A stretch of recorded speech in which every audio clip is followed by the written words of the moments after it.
Everyone got so caught up with a Mark Zuckerberg, these stories of 20-year-olds that hit, they didn't understand that 99.99999% of people have to eat judgment of others, self-doubt along the way, lonely moments for 3, 6, 9, 12 years, every day, every hour, every minute, every second being in the foxhole. No shit. Most people don't do it. It's like you're freaking Nostradamus, man. Like when it comes to this stuff, you always know where the evolution is happening, and you're always like yelling from the rooftops of everyone, like, hey, heed my advice because this pivot is coming, or hey, there's this new platform. Like, how do you stay on top of that? And I guess to load the question, where do you see the next evolution going? Live social shopping is going to eat up the world next year.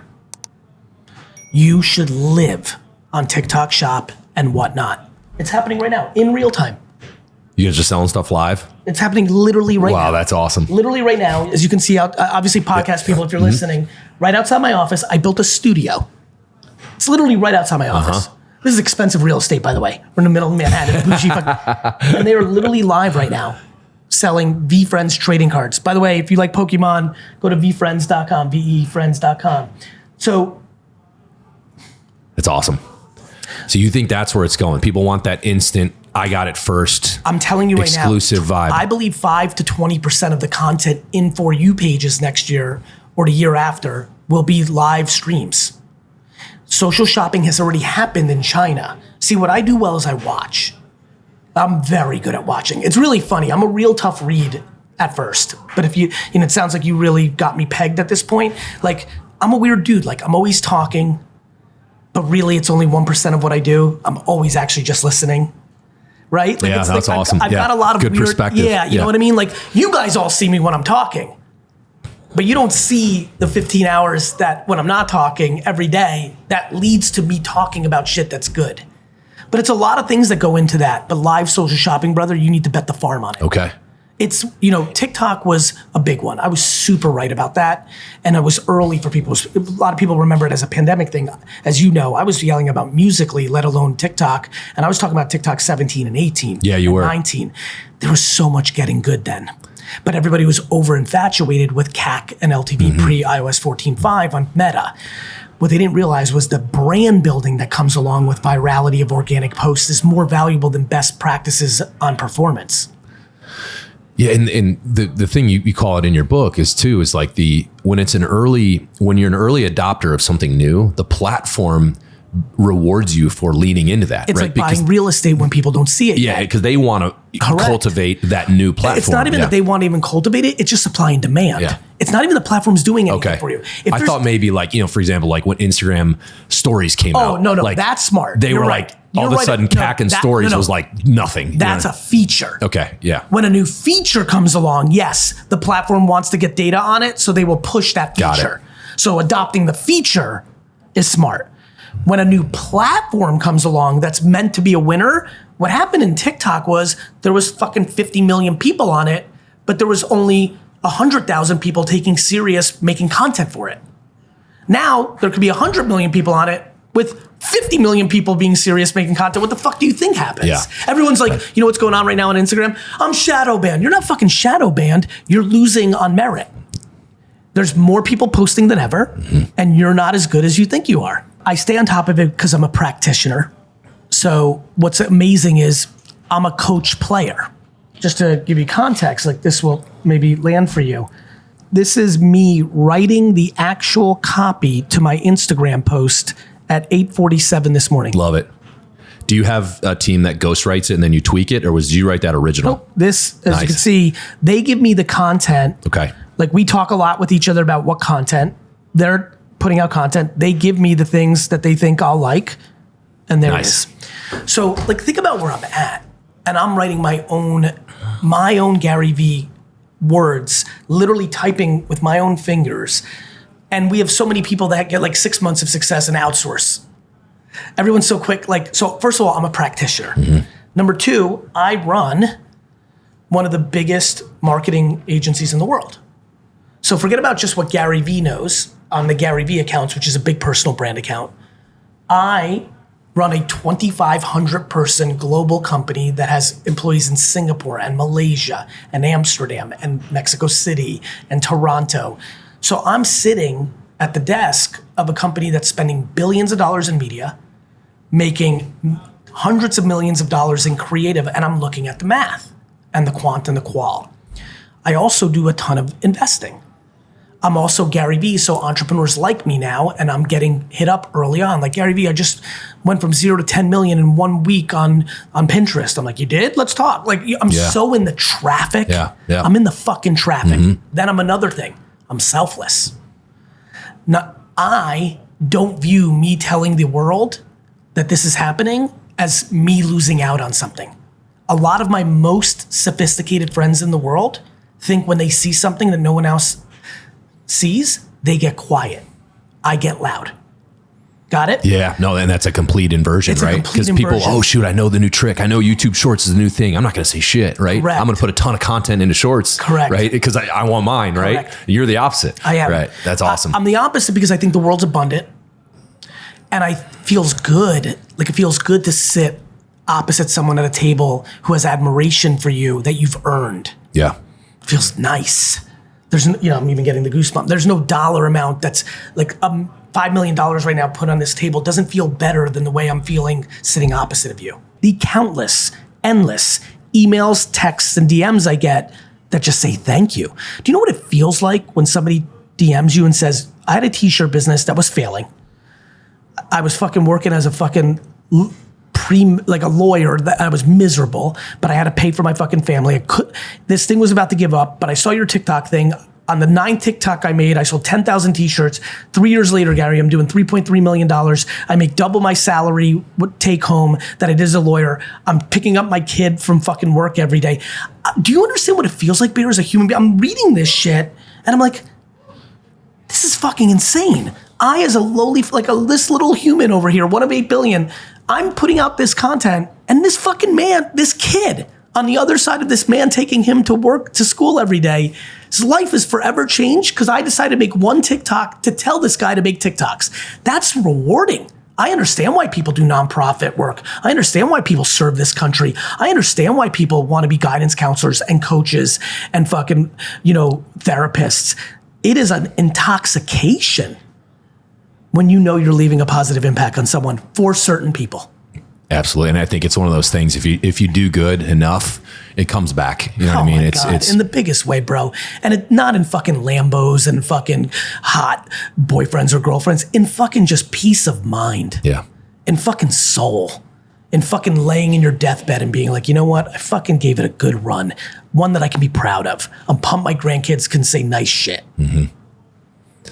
So I speak at an event every quarter. It's a organization that helps transitioning special operations veterans that are going into civilian world. So they bring me in. I'm a prior special operations veteran, and as they do an entrepreneur panel, and that we just take questions, and the guys can ask anything. Hey, even like, how do I start my LLC and this and that? And is that physically done? Is that not virtually? Yeah, it's physical. Where? Yeah, I do it in Virginia Beach. I'd like to do it once with you. That'd be awesome. They bring me in, and I think they're expecting me to come in and be like, you should do it, and be an entrepreneur, and it's awesome. And I always give them a very sobering answer and say, all right, fellas, let me break this down for you. At best, 7% chance of success. In my case, 7 years, didn't make a penny. I mean, the business was making money, but when you're growing, you have to put it all in there. If this is something that is burning you alive and you're staring at the ceiling every night thinking of it, it's probably a reason to do it. But if you're going to come into this thinking this is some glamorous thing and that, I don't want to work for the man and be the hamster wheel. I said, working a 9 to 5 with a good company and building back some equity with your family, and like what I basically said is, I don't want you guys to think it's this romantic thing, because guys, you told them the truth. Like it crushed me. Now, not only that, what ends up happening is people fall into very deep depression and suicidal thoughts when they publicly say, I'm going to build a huge company. You can't hide in entrepreneurship. When you start a company and you say to your entire inner circle, I'm starting this fucking pizza shop. I'm starting this new AI app. I'm starting this fashion brand. You have now put a fucking target on your self-esteem. Because unlike when you work for the man, when you work at VaynerMedia, my company, and I fire you because you're a fucking loser, do you know what you tell all your friends and family? Gary's a dick face. They fucked me. My manager, actually I'm pretty nice. They're like, Gary's nice, but he doesn't get it. He is dick. You blame everybody but you. And guess what else? Everyone believes you because everybody hates the corporation, right? Yes. When like people have excuses for everything. When you work in the government, a corporation, for a startup, you can always blame somebody. When you have a company, when inevitably, like 5% of them, inevitably, when it goes out of business in 2 to 3 years, you can say shit like, oh, I picked the wrong time, or like, I got fucked, the economy. No. This is sports. Like, that's what entrepreneur is. Like, you picked the wrong time. Do you know how good the lipstick business was during the Great Depression? I'm being serious, Bear. During the Great Depression. Was it great? It was great. Oh, okay. During the Great Depression, because everybody was poor in the whole country, humans are still humans. They still need a light. One of the few things that was somewhat luxurious, that was somewhat affordable, was lipstick. And women, lipstick exploded during the Great Depression because they couldn't go out like the Roaring 20s and hit the clubs in their dresses, but they could put their lipstick on while they're fucking in line for porridge. And it was important for them. So whoever decided to start a fucking lipstick business during the Great Depression picked a great time. So, you know, the other thing I tell the fellas and the ladies is, hey, when you fail, when you make excuses, your loser friends will believe you, but all the real people know. And one of the reasons I try to talk people out of entrepreneurship a lot is, if, to your point, I love how you said it, if it's not eating you up, then you're probably not it. I'm gonna pull out my report card for you, Bear. Love it. There's a reason. There's a reason this report. This is my high school. What year is this? This is my all 4 years of high school recap report card. All right, for the listeners, there's some D's, there a few A's, some C's. No, not a few A's. There's 4 A's, 1 A a year. What class was that in? Gym, phys ed. That's right. The only A's I got in high school were in gym because I was a gym class hero. Nobody tried harder to win in gym than me. Just smoking dudes with the dodgeball. Literally. And like not because I was so much better than everybody, because, you know, normal high school kids are like, it's fucking gym, who gives a fuck? And I treated it like game 7 You're there to of compete. the NBA finals. As you should have. Look at my class rank at the bottom. All right, where's that? At the bottom here somewhere. Okay. GPA 1.67. Class rank was 243 out of 254.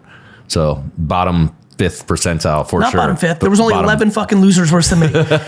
Why did this report card happen? It happened because I wasn't capable to go all in something that wasn't real to me. I understand why someone can't be a good entrepreneur. Because if it's not in you, it's not in you. I wasn't able to be a good student, not because I'm an idiot, but because it wasn't in me. I just couldn't. Humans are animals. It's really hard to be a giraffe when you're a fucking penguin. Yeah, people need to find what that is for them, right? And they need to be not scared to try to find it. Yeah. If you're a big bulky dude like you and fucking a ballerina is in your fucking soul, then fucking be a ballerina. What the fuck is someone gonna say? Don't forget you're a big dude, punch him in the fucking face. Well, and I think one lesson for people is like, I think they have to get it right the first time, right? And it's like, guys, like, especially like at any age really, but you know, people, you know, they're in their late 20s and they're like, oh, I have this grand decision. It's like, dude, just do it and then pivot, right? And shift. You know, I launched a business right before Born Primitive, and it was a failed business. I threw the Hail Mary. It was an idea that I had in college, and I raised $110,000 in capital, and I got a lease on a warehouse and all these things, and was pitching Anheuser-Busch and Miller Coors, and I was out there. I thought I was in. And long story short, we had a purchase order. The director of the Miller Coors point of sale division got fired. New guy came in. He said, I'm clearing house on the program, and everything's on hold. Oh, I had just ordered $50,000 worth of foam overseas. I raised 110, so that was nearly half of my capital. Yep. I had just signed a lease for a $70,000 printer, a giant printer to print the graphics, and I have a 5-year lease on a warehouse. And I now have a 54-foot container coming to me full of foam that I now can't use. So I tried to pivot and do a direct-to-consumer angle of like selling it to the consumer, but it was a product for a keg. That's hard. It just wasn't. It was a B2B play all day long, and skinny post down the field, Hail Mary right through his hands at the 5-yard line. You know what I mean? And like that, it was done. Well, because maybe I'm just too dumb to know any better, I immediately pivoted and launched this Little Born Primitive thing, you know what I mean? And out of the garage, right? Had I been deterred from that experience, then it wouldn't never exist. And that's why I try to tell people, it's like, hey, you don't have to get it right the first time. Pick a direction and go. I got a good one. It helps a lot of people. I've had hundreds of emails through my career on this. Entrepreneurship is baseball. Entrepreneurship is UFC. Entrepreneurship is baseball because if you go 3 for 10 in baseball, you will go to Cooperstown, New York and be in the Hall of Fame. 3 of 10. 3 out of every 10 times, especially now with the way they're fucking trying to all hit home runs and everyone's batting 230. If you bat 300 for your career, you're fucking in striking distance. Obviously, there's other variables there, but 3 out of 10 and you're one of the best ever. Next, UFC. Obviously, there's been a couple guys who pulled this off, but I think people really resonate with this. Nobody's gonna end up being undefeated in that. Right? Yeah. Like, you're gonna fucking lose. A dude's gonna come along, a lady's gonna come along that's better. There's also, you're gonna lose to somebody inferior to you because it's so raw, you just might get caught with a punch. That's right. Right? There's a huge, we're looking at Madison Square Garden right now. This is why I have my office here. I'll be there next week. You will? Stipe's fighting John Jones. So I don't know if you know this, VaynerSports rep Stipe. I do. He's one of our athletes, born primitive athletes. I know that. I forgot about that. You gonna be there? Yeah, we're gonna hang. Oh, hell yeah. Look, John Jones is arguably the greatest UFC fighter of all time. Stipe hasn't been in the octagon in 4 years. He's been firefighting in Ohio. And yet, I'm going to go into that arena and say, one punch can change everything. And so, same in entrepreneurship. You might be a remarkable entrepreneur. I've had things not work for me in the last 5 years that are silly given my craft. You know, we all know this. Like, the best always make mistakes because we're fucking humans. I love that you tell people that, and I talk about it all the time. I'm like, if you are scared of losing, first, why? Almost always it means that you're worried about what people think about your losses. But if you're worried about losing, this is not for you. Yeah, and you know, there's so much, honestly, I think losing first helped me because it painted reality, right? And I learned all the hard, you know, first of all, never place an order for raw materials until that PO is locked down. Get Not only is it locked down, with a deposit. You know what I mean? I'm about to go further.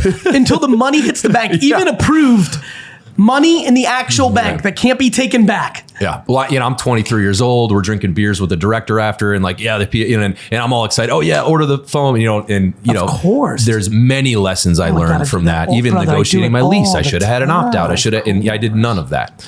So you know, if in a way, it's like, well, go ahead and do it. And actually, if you fail, that might be even better in the long term. For first time entrepreneurs listening, remember the first time you made out or had sex or ride a bike or drive? I'm like petrified that I'm thinking back to the first time I drove a car. I'm like, how the fuck did I not die? Like no shit, you're gonna make mistakes the first. You sucked at everything the first, even if you're like a natural talent, like I'm like LeBron. I promise you the first jump shots were not as good as the ones today. Like no shit, you fucked up. Entrepreneurship is a series of micro losses with an occasional macro win. All that entrepreneurship is micro losing every day and occasionally having a macro win. Micro losses, occasional macro win. If you're interested in that, then come and hang with us. If you're not, which is 90% of people, no judgment. Fuck, there's a lot of nights that I wish I wasn't entrepreneurial. If you don't think there are nights, I just got out of a budget meeting. Actually, when you were here, I got out of a budget meeting and I literally left it thinking, and this is a direct report to me running one of my companies. And I literally said to myself walking out, this literally just happened, said, I wish I had his job. Because like, I want to make that kind of money without any of the fucking stress. The number 2 is the best job in the business.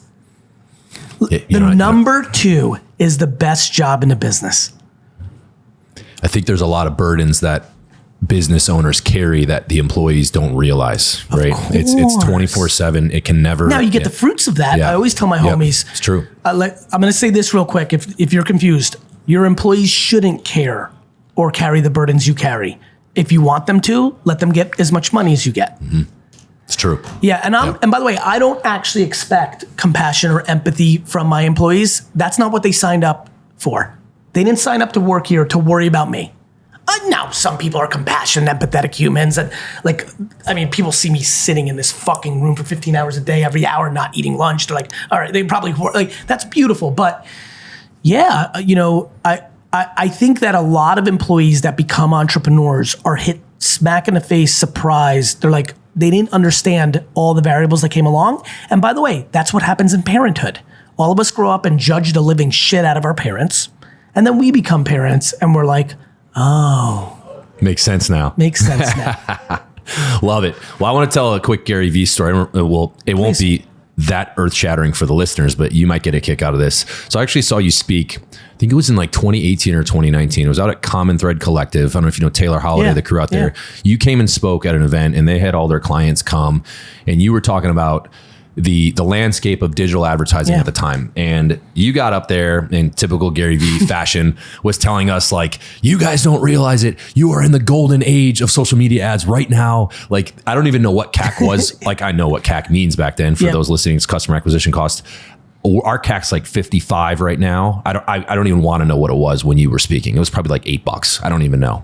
And you were saying spend because this window of time that you are in is going to close quickly. And it was at a time, and I think you've alluded to this before, there was actually a guy, one of the clients we were there with, that had his own brand, and he would put puppies' faces on socks, right? And this guy had a Lamborghini. And I remember thinking, man, you know when the going's good, when you have an e-commerce brand where you put people's puppies on socks and you're rolling around in a Lamborghini. Mm-hmm. That's when the paid game is freaking, that window came because you don't need LTV, first order profitability.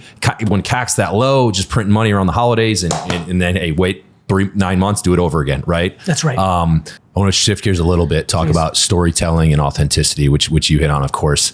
And I think that, like, for me, I kind of want to present this through a more primitive example. One, to kind of have you maybe pick it apart. Okay. But also, if you feel like there are cool things about it, kind of lean into what you think is. Let's play. All right. So I'm in originally, we started in fitness apparel. We've branched out. We're in tactical apparel, outdoor apparel, athleisure, jeans, flannels, footwear, everything. We're in a lot of, you're full brand. We're in a lot of lanes now, right?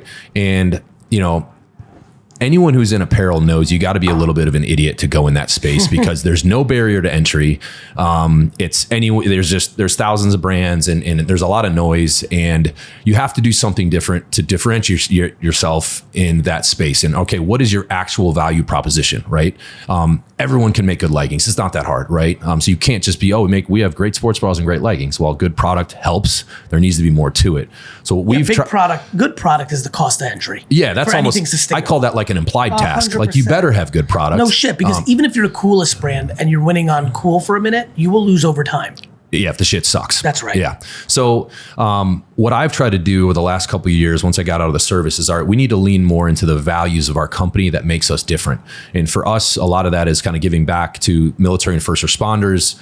It's authentic to us because it's the roots of our company. 100%. Over half of our employees are veterans, spouses of active duty service members, firefighters, cops, or the spouses of those individuals. So over half of our building, we got 80 people, right? So it's in our DNA. That's not intentional. We hire whoever comes in and is awesome, but it shakes out that, hey, that's kind of the disposition of our company.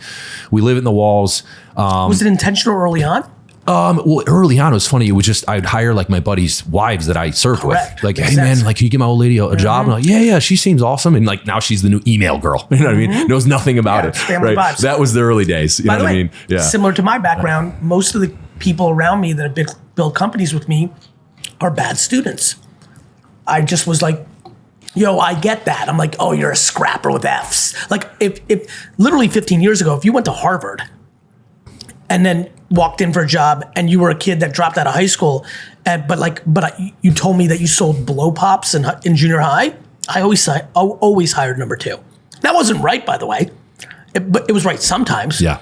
Now turning 49 next week, I know that half the people that went to Harvard suck shit at the game, and half the kids that sold blow pops and got F's suck at the game. Well, I went to Yale, so I can confirm the Harvard guy sucks. Right? Yeah. I mean, you learn. But on the flip side, I used to blindly think all the scrapper kids would be monsters, and I was like, oh, I got bad grades for a different reason than you got bad grades. You're just not it.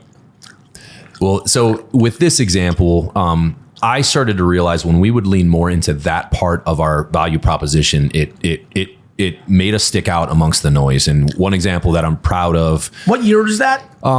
So I got out of the service at the end of 2021. So now I actually had the full week that I could, I'm not doing the other job, which was very serious and stressful and intense. Yeah. Right. And it opened up my aperture to, okay, now I can actually take a step back and see how I'm going to kind of position my forces here. You know what I mean? Yeah. And I realized, I say, we gotta lean more into this, because that's what the consumer, I think, wants, at least from our consumer. And as you know, your consumers don't choose you. You choose your consumers by how you market, right? And I wanted to be more assertive with that. So one of the things we did in June, it was the 80th anniversary of D-Day coming up in June.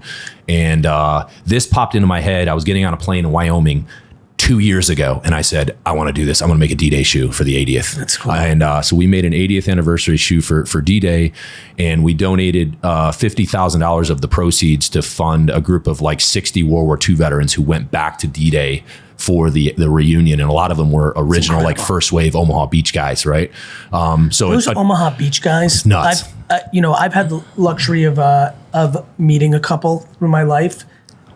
There's not many people I admire more. It's fucking nutso. That's why I'm always trying to smack my friends around. I'm like, they're complaining about some dumb shit. I'm like, motherfucker, do you understand what the world has been through? And so I got to go with those guys, and I was a caretaker for one of them for a day at the ceremony. Wow. And it's at the cemetery. We went to the beach. They did a rose ceremony where they each put a rose down. There was one guy. He had his friend killed on Omaha Beach behind this giant boulder that was embedded into the sand, and the boulder was still there. Wow. And he hadn't been back, right? So he got to, how wild is it? There's nearly 10,000 graves at that American cemetery. It'll take your breath away, very humbling. Is it 10,000? Yeah, it's nearly 10. It's 9,900 something. And just obviously a very surreal experience. But, I try to, obviously we have to be very delicate, because this is a memorial moment, right? So you have to be careful. Commercialization. Yeah, exactly. You're stepping away as much as you can. Yes. So you got to be. It's a very fine line, but I also believe, hey, if I can leverage our platform and reach to do good, then everyone high fives. So we launched that intent. Yeah. Intent. Nobody's going to look at you and be like, "You fucking piece of shit! You exploited D-Day." Not if that's not your intent. Yeah. That's why cancel culture didn't work. You know that, right?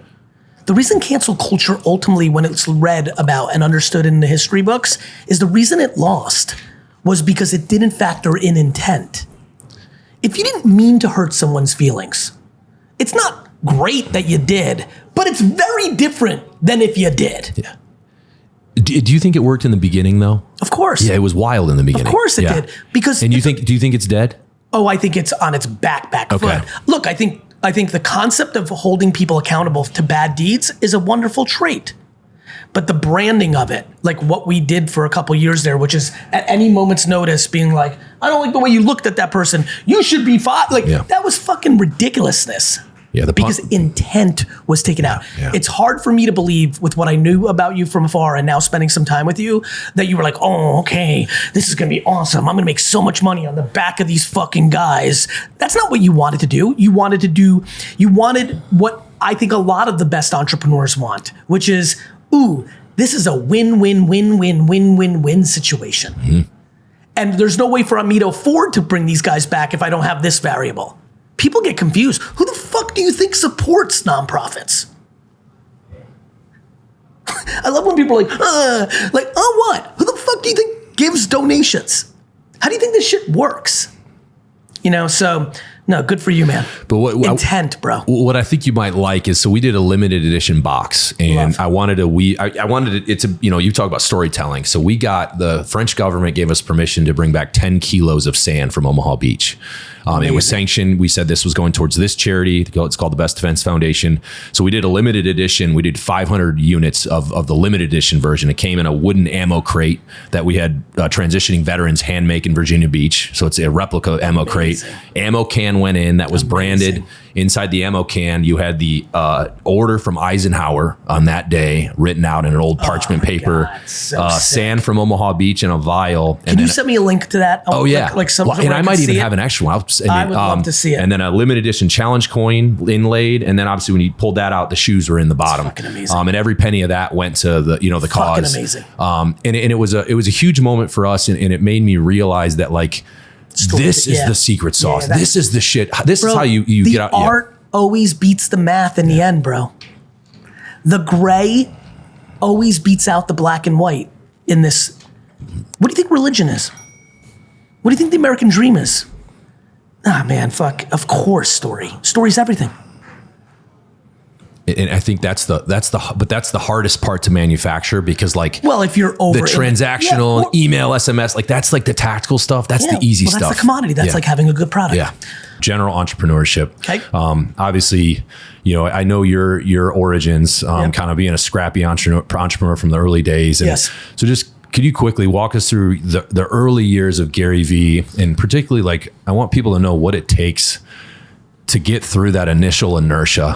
For my business, it took 7 years before I made a penny, right? Yep. A lot of people, I think, want that instant gratification. And I think people need to know what they're getting themselves into. So walk us through the early years of the early GaryVee, cutting your teeth, and doing your thing.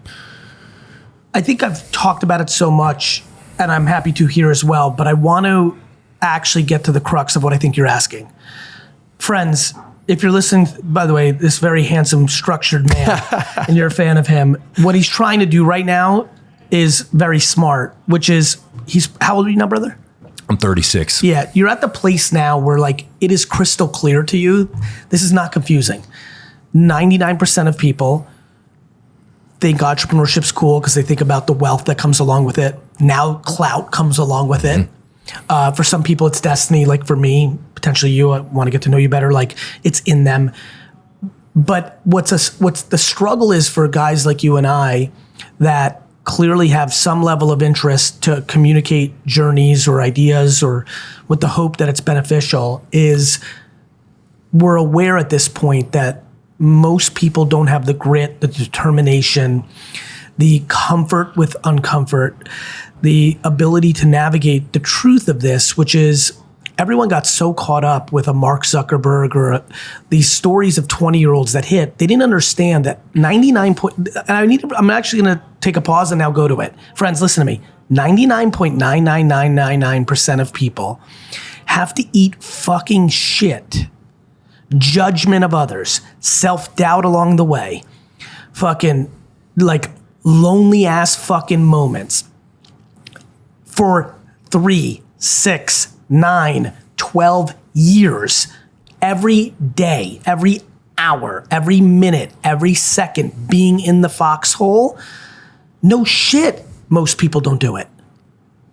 We got so into the glamour of it. I am a poster child. I'm one of the humans, one of the hundreds of humans, hundreds out of 8 billion that caught this moment where entrepreneurship went from not being talked about to as cool as being a rapper or an athlete or a celebrity. I'm very aware of it because I lived most of my 30s without entrepreneurship being cool. So I lived my 30s, my 20s, my teens, and my childhood.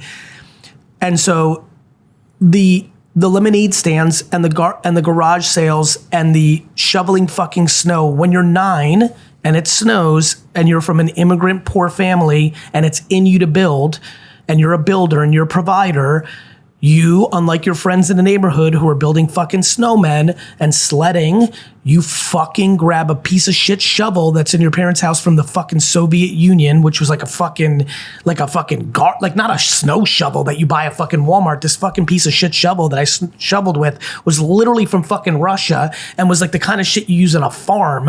Like, the whole shovel head was like only this big. It's like cast iron steel. Yeah. Like fucking it weighed more than me, bro. Mm-hmm. Like I remember, I'm not bullshitting you. I had to drag it because I didn't have the strength to carry it, and you're ringing doorbells and you're fucking hoping that somebody says, yes, I will let you fucking spend the next 45 minutes of hard labor to give you $3. And when you get 15 of those people to say no to you, no, I will not pay you to shovel snow. When you stand behind a fucking lemonade stand in the heat of the summer and you fucking watch car after car after car after car not stop, you start to fucking understand that no is your friend. Real entrepreneurs know that no is your friend. Wannabe entrepreneurs, ideological entrepreneurs, people that have entrepreneur tendencies, people that view successful entrepreneurship as a way to put a Band-Aid on the gap of their own self-esteem, they think no is the enemy, which is why they fucking quit. Well, I'm curious to get your opinion. Do you think, because so my version of that was growing up, walking around the neighborhood with a lawnmower and a weed whacker, saying, hey, can I mow your lawn? Classic, right? And fifth grade. And where'd you grow up? I was in Indiana. Love right? it. And that was just cliche. all I knew, you know what I mean? And, you know, it grew into like having 35 lawns and it's awesome. Good little hustle for middle school, high school. Got a couple bucks. But do you think people are born with that knack? Yes. But I also think it's developable to a certain degree. Do I think some people are born to be better at basketball or skiing or cooking? Yes, I do. I think all of us, good news, every person listening, you were born with certain tendencies that you're better than the average bear on. Oh, that was fun. That was pun intended. There it is. That was a Yogi the Bear reference, but that worked right here. Perfect. That was fun. I think I was born with a high ceiling, natural talents, and then I fucking cultivated and worked the fuck up it for 40 years and became who I became. Similar to what LeBron's doing, similar to what, people do. So do I think that if somebody worked as hard as you and I and had less entrepreneurial skills and tendencies DNA wise, do I think they'd be less financially successful? I do. Do I think they'd be less happy? I don't think so. So that's cool to me. You know what I mean? Yeah. Like, I think there is a version of, but I also think look, I think I could, back to entrepreneurship, I think you and I both could have made less or more money. We were given all the ingredients, but we made decisions along the way. And so I don't think money is the scoring card in a lot of ways, though it's one of them, obviously, in entrepreneurship. So yes, I think some people are born with more talent, and then I think some people are born with less talent, but had parents that pushed entrepreneurship on them, and that made them slightly better at it. So good news, everyone. Hard fucking work and practice is real shit. Yeah, I think that can make up for talent. A lack in talent in we know this many in ways. Sports, bro. Yes, of course. If you know anything about sports, friends, I promise you the most talented were not the all-time greatest. The most talented who also worked their fucking face off became the greatest of all times. And people, the amount of, I have a sports agency now. We have hundreds of athletes. The amount of guys that told me bro, I just outworked everyone. He's like, half my high school football team was better than me. But they fucking got into drugs, girls, dumb shit, or just stopped working as hard. They took their talents for granted. Mm-hmm. They got hurt. Obviously, sports, unlike entrepreneurship, has that. I think it's a beautiful world now. The world's simple. Yes, there's talent that you're born with, but then there's the thing everybody on this call, on this podcast can do, which is you can control how much you go. The reason I got so into mindset shit, when I think about why the fuck did I start talking about self-esteem? That wasn't in the fucking bingo card 15 years ago. Oh shit. That's the thing that's stopping people from working hard because they're worried about people's judgment. It's very clear to me now. I turn 49 next week. That means 50 is real shit for me now, right, bro? So, it's fun because I feel like I'm at halftime. I think I'm going to live to 100. So it's fun to be how the fuck did I get here? And what's very clear in how the fuck did I get here as a public figure, I have this deep dream that every time I do a podcast like this, so for example, this one, there's gonna be people that have never heard of me because that's how the world works, and they'll hear me, and 3 of those people will be like, this fucking dude's awesome, I'm gonna listen, and that's where I can leave positive impact. There's going to be another group of people here who used to listen to me, who don't check in with me anymore, who are going to hear something new or different, slightly different, because they fuck with you heavy and now I'm here. And they're like, oh shit, let me get back on that train a little bit. There's going to be other people here who don't fuck with me at all. They don't like me. They're like, fuck that guy, he curses, I don't like his style, Jersey, whatever. But they love you so much and fuck, I don't even want to listen to this, but I love Bear and fuck it, let me listen. Let me see if this douchebag comes up with anything worthwhile. And I might say something that's worthwhile for them. All for the same game of God, I wish people knew how real this is. They can. I want everyone who's listening to realize, fuck your mommy and daddy, fuck your boss, fuck me, fuck you, Bear. Fucking you, Johnny, Sally. Believe this or not, no bullshit. No rah, rah, rah. I'm not a motivational speaker. I'm a dude that builds big fucking companies. And yeah, I talk about optimism, because it's real. Because I've watched people in deep shit situations just change their shit, start to hang out with positive people, start doing positive things, and miraculously good shit happened. Go fucking figure. I know every time I've done wrong behaviors, bad shit happened. And every time I've done right behaviors, good shit happened. And I'm obsessed with over communicating that to people, even if they're listening right now and I just did my rant and they're like, fuck this dude, he's full of, you know what, Bear, I can hear them. Yeah. I can hear the dude driving right now who's a big fan of your podcast, who's like, nah, whatever, dude, you got lucky, or nah, not for me, or if you knew what childhood I had. I'm like, bro, I'm 50 almost now. I was a poor student and grew up in bad neighborhoods and went to a shit college with bad neighborhood kids. I know what the fuck I'm talking about. Then I fucking won, and I met with unlimited people who have fucking rich kids who are all fucked up, and like, I've lived. And the fucking reality is, Bear, that it's fucking achievable for these people if they just decide that it is. Bear, I apologize. I actually have to run. Oh, you're good. Well, this is a pleasure, man. No. Yeah. I want everyone to hear this. I don't feel like we even got going yet. Well, I'd love to come back sometime if you'll have me. There's 2 ways to think about this. Okay. One, can we do part 2 next year when I come to Virginia? I'd love to. Or if you want to do it sooner in case like next summer. Yeah. If you want to do it sooner, come back in January and let's do part 2. I just did a part 2 podcast on my podcast. Okay. And it fucking crushed. I don't feel like we've even gotten into it yet. I think we need a part 2. I would love. Oh, I appreciate. I'm humbled that you would invite me back. Well, I'm loving the vibe. It's so fun. By the way, everybody, I'm not trying to be rude. This is like my life. I'm a practitioner. I have a big meeting in Midtown that I have to run to, and it's inappropriate for me to not be there. So I got to run. I apologize, but I promise you part 2. All right, part 2's coming with GaryVee. Thanks, Gary. See ya.